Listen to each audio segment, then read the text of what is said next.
तो नमस्कार प्रणाम स्वागत पर हुआ सबके राइटर आशिक अभिषेक के चैनल पर। और सब बताइए आप सब कैसन बानी। उम्मीद करते रहुआ सब भी बढ़िया होखब अच्छा होखब। तो रउआ सबन खातिर लेके आ गए बने बिल्कुल दर्दनाक, बिल्कुल ब्लास्ट, बिल्कुल हिट, बिल्कुल ठेठ देहाती भोजपुरी निर्गुण भजन। उम्मीद करती रहुआ सबके बेहद पसंद आई। अगर एकरा के बढ़िया से म्यूजिक बनवा के बढ़िया से गायकी कहते दिल से गायकी कहतनी तो 100% बाकी गाना और मार्केट में ब्लास्ट करी।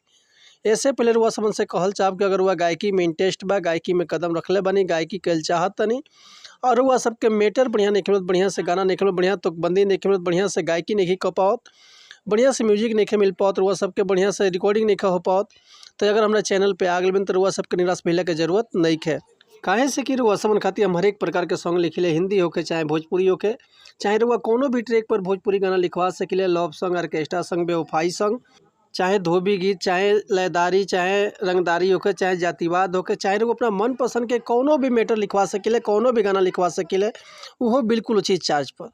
तो ऐसे कहल चाहब कि रुआ अगर हमारा चैनल पे आ गए बन तो चैनल के लाइक करी, सब्सक्राइब करी और बेल आइकन प्रेस कर दी ताकि कोनो वीडियो अपलोड करी तो सबसे पहले नोटिफिकेशन रुआ समन के मिले। चलिए देर ना करते हुए आज के मैटर देखल कैसे बा। ऐसे पहले कब कि अगर रुआ सबके वीडियो अच्छा लगा था तो प्यारा से कमेंट कर दी। तो चलिए वीडियो ध्यान दी, कौन लय है कौन धुन है ये रुआ समन के हम गा के बताओ। तो उम्मीद करती रुआ सबके बेहद पसंद आई। तो चलिए देखिए गाना कैसे बा।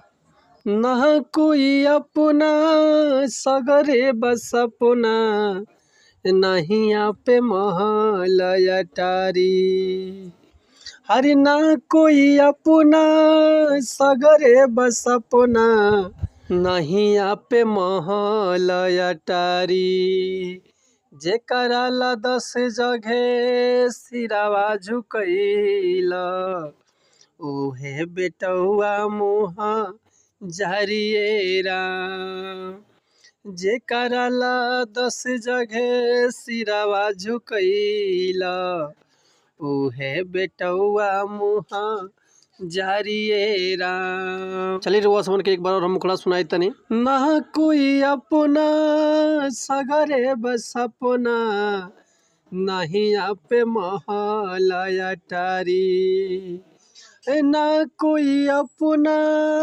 सगरे बस अपना, नहीं पे महल अटारी, जेकरा ला 10 जगह सिरावा झुकैला, ओहे बेटौआ मुहा जारिए राम, जेकरा ला 10 जगह सिरावा झुकैला, ओहे बेटौआ मुहा जारिए राम।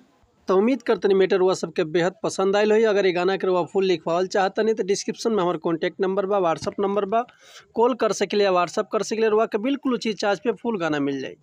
एक और बात रुआ सबसे कहल चाहब कि भैया अगर हमारे गाँव में कोई मिस्टेक बोलो भी क्षमा चाहतनी, ऐसे कि हम गायक ना ही रुआ समन के खाली बता सकिले समझा सकिले। तो मिलत है नेक्स्ट वीडियो में कुछ नया गाना, कुछ नया धुन, कुछ नया कंपोजिशन लेकर। तब तक ले रुआ सब सन्मति चाहतनी। नमस्कार प्रणाम, जय हिंद, जय भारत, जय भोजपुरी समाज, हर हर महादेव, जय माता।